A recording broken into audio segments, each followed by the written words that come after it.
네, 다음으로 연말정산의 주요 절차와 과정에 대해서 말씀드리겠습니다. 우선 일반적인 경우는 12월 말 기준으로 내가 근무하고 있는 회사에서 계속 근무하고 있다 하시는 분들은 매년 2월 달 급여를 지급할 때 연말정산을 하게 됩니다. 굉장히 많이 지극한 다양한 경우인 것 같아요. 반면에 연도 중에 퇴사하신 경우, 이 경우에 저희가 봐야 되는 부분이 있습니다. 뭐냐면 일반적으로 퇴사하신 분들 같은 경우에는 못 느끼셨겠지만 내가 퇴사하는 달에 한 번 연말정산을 하게 됩니다.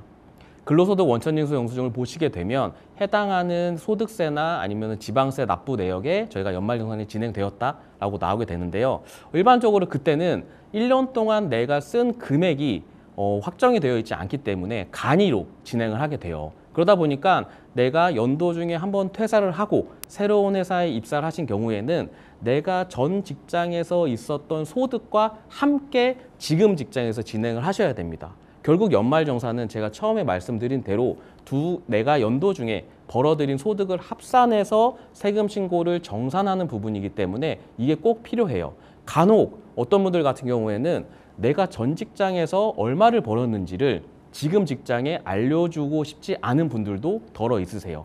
그러한 분들 같은 경우에는 지금 현재 중간에 입사한 회사의 연말정산을 별도로 진행을 하시고 5월 달에 내가 전 직장에서 벌어들인 소득과 후 직장, 지금 현재 직장에서 벌어들인 소득을 합산하셔서 종합소득세 신고 기간에 추가로 확정 신고를 하실 수는 있습니다. 근데 이게 굉장히 번거로운 절차예요. 뭐냐면 내가 만약에 지금 현재 직장에서 내가 전 근무지의 이러한 기록들과 지금 현재 소득 내역을 함께 주시게 되면 굉장히 편하죠. 왜? 연말정산 담당자가 다 알아서 해주거든요. 하지만 만약에 5월 달에 진행을 하시게 되면 직접 홈택스에 들어가셔서 내가 정말 어떠한 세금을 얼마만큼 내야 되는지를 본인이 직접 다 확인을 하셔야 돼요. 좀 어렵죠. 결국 부양가족이나 이러한 부분들에 대한 것도 꼼꼼하게 챙겨보셔야 되기 때문에 가급적이면 전 근무지에 소득까지 한꺼번에 2월 달에 신고를 하시면 훨씬 더 편리하게 연말정산을 하실 수 있습니다.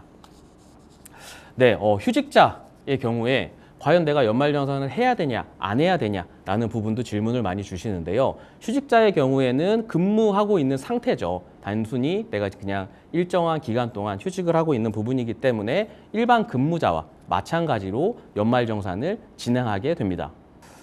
네, 그리고 요즘은 워낙에 N잡이 유행이잖아요. 유행이라고 하면 좀 그런가요? N잡을 하시는 분들이 굉장히 많이 있으신데 내가 이렇게 여러 개의 회사에서 근로소득을 받으시는 분들이 생각보다 많이 있으신 것 같아요.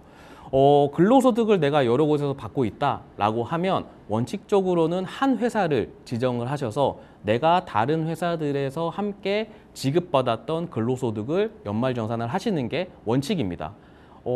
똑같죠. 전 근무지가 있는 거와 똑같은 부분인데 이 부분도 굉장히 많이 헷갈려 하세요. 뭐냐면 내가 N잡인 거를 우리 회사에 알리고 싶지 않아요.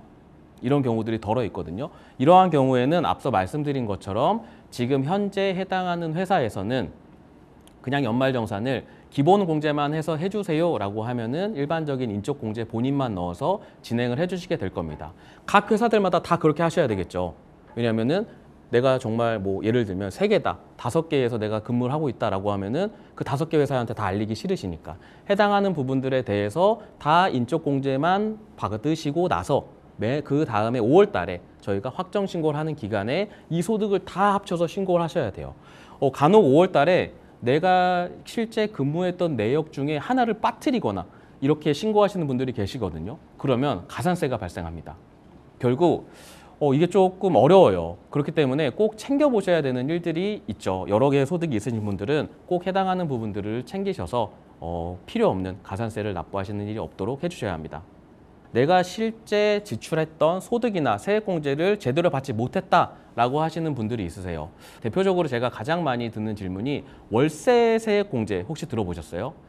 일반적으로 저희가 주택에 대해서만 월세 세액공제를 받을 수 있다라고 생각을 하시지만 오피스텔이나 고시원에서 우리가 거주를 하셔도 월세 세액공제가 가능해요.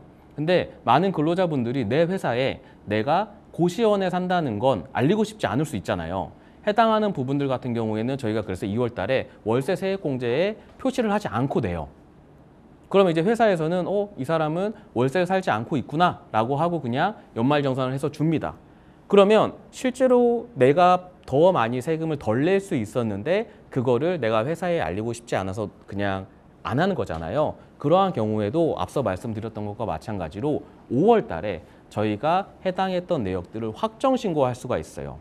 그리고 간혹 지금 이렇게 설명을 들어보니 내가 기존에 지나갔던 기간에 대한 세금을 잘 못했던 것 같아 라는 생각이 불현듯 드시는 분들이 있으실 거예요. 그런 분들 같은 경우에도 저희가 이 신고했던 연말정산 내역을 기반으로 해서 5년 동안 이 기초에 신고했던 내역을 올바르게 바로잡을 수가 있습니다.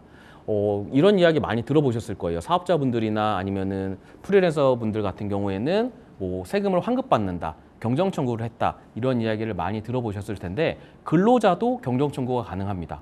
연말정산도 경정 청구가 가능하기 때문에 혹 내가 기존에 놓쳤던 내역이 있다면 5년이 지나기 전에 다시 한번 확인해 보시기를 바라겠습니다.